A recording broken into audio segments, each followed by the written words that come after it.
السلام علیکم ورحمۃ اللہ وبرکاتہ، نحمدہ و نصلی علی رسولہ الکریم۔ ناظرین کرام، رمضان المبارک کا مہینہ اور حرم پاک یعنی حرمین کے اندر کوئی غلط کام ہو تو بہت ہی عجیب بات ہے اور بہت ہی بری بات ہے نا، بہت ہی بری بات ہے کہ رمضان المبارک کا مہینہ چل رہا ہو اور رمضان المبارک کے اس ماہ مبارک کا آخری عشرہ ہو۔ آخری عشرہ تو اور زیادہ افضل ہے نا، اس میں زیادہ عبادت کی جاتی ہے، اللہ کو یاد کیا جاتا ہے، عبادت کی جاتی ہے اور اپنی آخرت کے لیے بہت کچھ سمیٹا جاتا ہے اور آخرت کے لیے بڑی بڑی نیکیاں کی جاتی ہیں، یعنی تیاری کی جاتی ہے آخرت کی، یہاں بڑا موقع ہے۔ لیکن ایسا موقع ہمیں ایک تو رمضان المبارک اور آخری عشرہ اور حرمین میں نصیب ہو تو کیا ہی بات ہے، لیکن وہاں یعنی اس ماہ مبارک میں اور آخری عشرے میں اور حرمین میں کوئی غلط کام چل رہا ہے، بھئی غلط کام چل رہا ہے حرمین کے اندر۔ اب یہ کون سا غلط کام ہے، کس نے کہا ہے اور یہ کیا ہے، غلط کام ہے کیا؟ ناظرین کہ ہم آپ کو بتاتے ہیں، لیکن آپ کو یہ بات یاد دلاتے چلیں کہ ہمارے بھائی جو ہیں غیر مقلدین، ان کا طریقہ کار یہ ہے کہ وہ کہتے ہیں کہ جس چیز کو ہم نے سمجھا ہے وہی درست ہے، اس کے علاوہ سب کچھ غلط ہے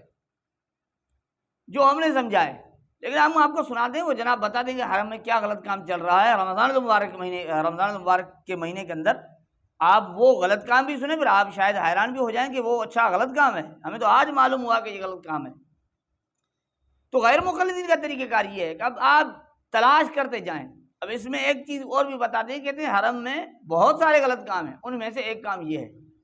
ٹھیک ہے، حرمین میں بہت سارے غلط کام چل رہے ہیں، ان میں سے ایک کام یہ ہے۔ اچھا ایک اور آپ کو بتاؤں بات،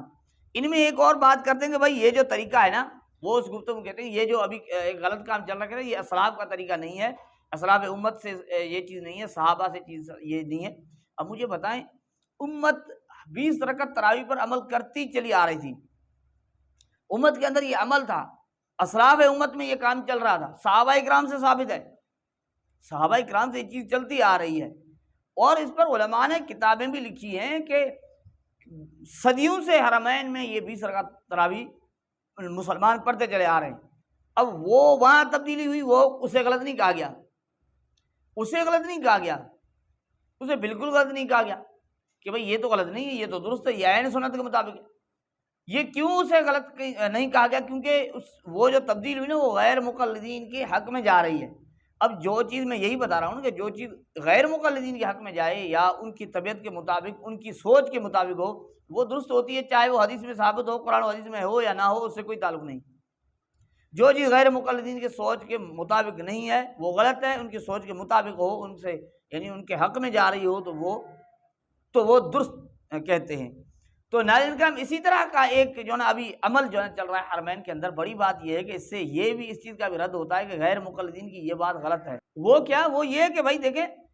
ہم کہتے ہیں نا کہ بھائی تراویح الگ ہے، تہجد الگ ہے، لیکن غیر مقلدین کہتے ہیں کہ نہیں بھائی تہجد اور تراویح ایک ہی چیز ہے، لیکن حرمین کے اندر جو عمل چل رہا ہے اس سے یہ چل رہا ہے، یہ پتہ چل رہا ہے کہ سعودی علماء بھی اس چیز کو مانتے ہیں کہ تراویح ایک الگ چیز ہے اور تہجد الگ چیز ہے، کیونکہ وہ تراویح آخری عشرے کے اندر تراویح کے بعد تہجد کی جماعت الگ کراتے ہیں، وہ تراویح کی جماعت کراتے ہیں وہاں، اور پھر آخری عشرے میں تہجد کی جماعت الگ کرائی جاتی ہے، وہ غیر مقلدین کے لیے مسئلہ بن جاتا ہے۔ اب یہی سوال پوچھا گیا ان سے کہ بھئی یہ کیا ہو رہا ہے، تو اس کے جواب میں جو کچھ کہا گیا شیخ رحمانی نے کیا کہا، آپ خود سمجھ فرمائیں۔ تو یہ کہ حرمین میں تراویح 10 رکعت ہو رہی ہے اور آخری عشرے میں یہ ڈبل ہو جاتی ہے، بڑھ جاتی ہے،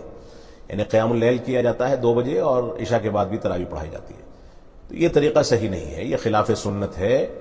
صحابہ کرام اور اسلاف امت کے منہج سے اس طرح کا کوئی طریقہ ثابت نہیں ہے۔ حرمین میں جو بہت ساری چیزیں غلط کی جاتی ہیں ان میں سے ایک غلطی یہ بھی ہے، اور تراویح جو ہے اس کا افضل وقت اگر باجماعت پڑھنا ہے تو اس کا افضل وقت صلاۃ عشاء کے بعد ہے، اسی وقت پڑھنی چاہیے، اور اس کو 2 ٹکڑوں میں بانٹ کر کے پڑھنا یہ بھی درست نہیں ہے۔ اب ناظرین اکرام، آپ اندازہ لگائیں، تہجد کی نماز ایک عبادت ہے، نیکیاں ہیں، آخری عشرے میں اپنی آخرت کے لیے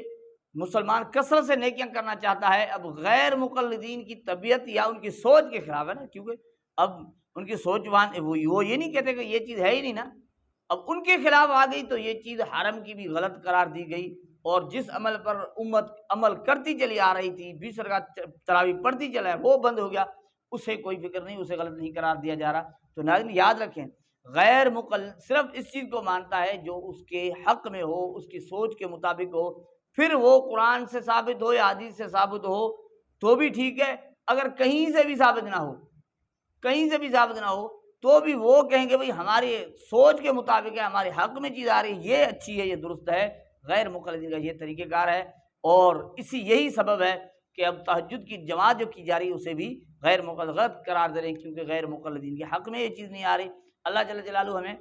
غیر مقلدین کی حقیقت کو سمجھنے کی توفیق عطا فرمائے۔ یہ ہے حقیقت۔